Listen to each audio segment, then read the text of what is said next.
começa te contando que o governador Ratinho Júnior disse que o Congresso Nacional perdeu o timing para fazer uma reforma tributária boa e clara para todos. O governador do Paraná falou sobre esse assunto durante um evento, o Painel Brasil 2025-2026, as oportunidades nos estados, na conferência do Banco Safra, que aconteceu em São Paulo. Ao lado do governador de Goiás, Ronaldo Caiado, e também do ex-ministro da Fazenda, Joaquim Levy, Ratinho Júnior admitiu que estava motivado com a reforma tributária, mas criticou as mudanças que foram feitas no texto, que consideram benefícios para determinados setores e também para determinadas regiões do país. Vamos conferir o que o governador do Paraná falou sobre o assunto. Quando começou a discussão da reforma tributária, a questão de você simplificar todo esse arcabouço tributário que o Brasil tem, isso sempre me agradou e eu acho que todo mundo é meio que unanimidade essa questão da simplificação, até porque isso é um custo muito alto para o setor produtivo, essa complexidade tributária do Brasil.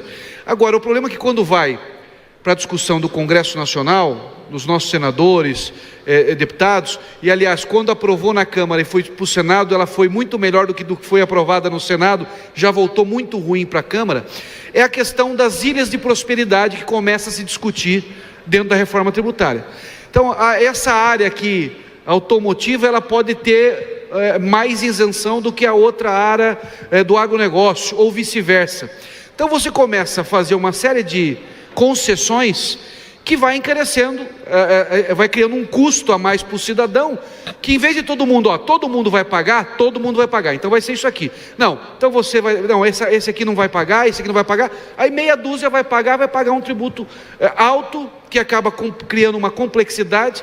A questão da discussão da guerra fiscal é uma realidade, o meu estado talvez sofra muito menos, porque eu estou geograficamente numa região geográfica boa para a logística, do lado do maior mercado consumidor, que é o Sudeste.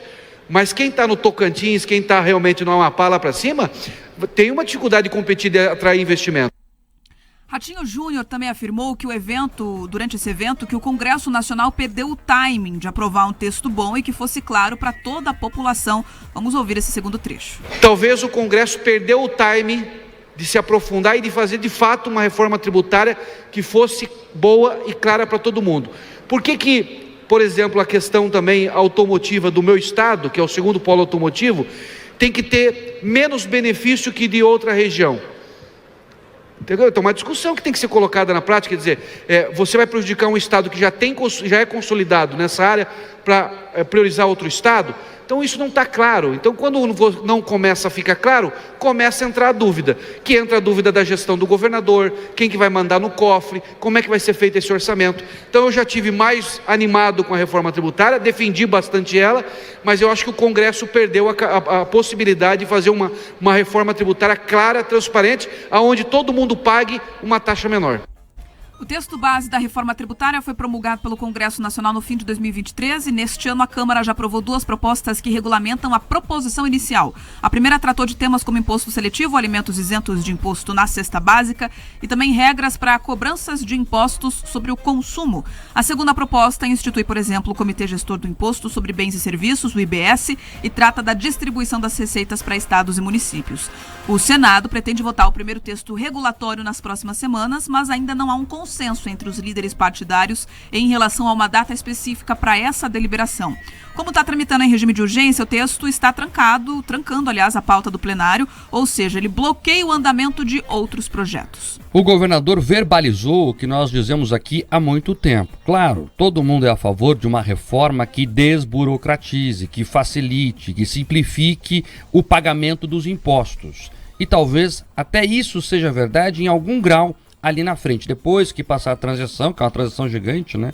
20 anos aí quase de transição, se não mais em alguns casos específicos. Depois que passar isso, talvez vai ficar mais fácil pro governo arrecadar e para as empresas pagarem. Mas a carga tributária não baixou e, pelo contrário, há estudos que mostram que ela pode subir. É isso mesmo, infelizmente, é isso que o Congresso aprovou.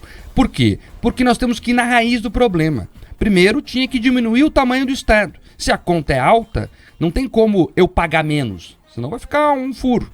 Então você tinha que ter diminuído o Estado, o custo do Estado, reduzir essa máquina para ela custar menos e aí você poder pensar em redução da carga. Não fizeram isso. E mais, aprovaram a reforma tributária em um governo que só pensa em arrecadar mais. Todo mundo tá vendo o Haddad aí, correndo atrás de toda a moedinha. É o tio Patinhas. Ele vai lá atrás do dinheiro que foi esquecido nos bancos, ele não deixa agora o trabalhador usar mais o FGTS no saque aniversário, ele quer também arrecadar mais nas compras do exterior, e a lista aqui não para. Eu poderia ficar a manhã inteira lendo as formas que o governo quer arrecadar mais. Então, nesse contexto de um Estado gigante e um governo que quer arrecadar cada vez mais, não tinha como dar muito certo. Então, todo mundo é a favor dessa reforma que simplifique, mas, infelizmente, o remédio será o aumento da carga. E aí eu pergunto, Pedroso, será que vale o remédio que mata o paciente? Nesse caso, a gente está bem perto de matar setores importantes do Brasil. Por que eles estão discutindo? E quando o governador faz o alerta que essa reforma não simplifica, não beneficia de fato, cria ilhas de prosperidade em alguns lugares, ele acerta, porque nós estamos mirando alguns setores importantes do Brasil, Marcos. Nós estamos olhando, inclusive, parte da mineração, parte da questão do petróleo. O governo chega a falar em taxar as exportações do agronegócio. Veja que absurdo. Então, nesse caso, os principais setores geradores de receita aqui para o Brasil, que tornam a nossa balança comercial positiva, estão na mira. Daí você percebe que eles estão querendo atacar a construção civil. Tem possibilidade de a gente dificultar toda a possibilidade de novos empreendimentos imobiliários. E nisso nós vamos avançando.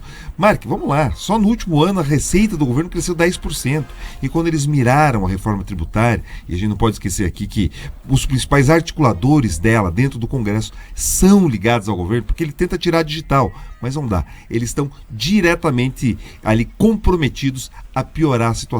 A gente discute aqui a simplificação, mas você já fez o alerta que durante a fase de transição isso não deve acontecer, e mais do que isso, logo logo a gente pode encontrar ali indícios de problemas ou até de alguns desvios das empresas que talvez sejam credenciadas, cadastradas por esse processo maravilhoso de informatização para simplificar. Enfim, dentro desse espírito do governo, Marcos, só um alerta para os nossos ouvintes. O governo federal mudou as regras da forma como ele remunera os depósitos judiciários e os créditos tributários. Ou seja, a parte que cabe ao consumidor, eles vão pagar ali o IPCA. Para eles vão cobrar a Selic. Ou seja, mais uma estratégia do Haddad de tomar dinheiro da sociedade.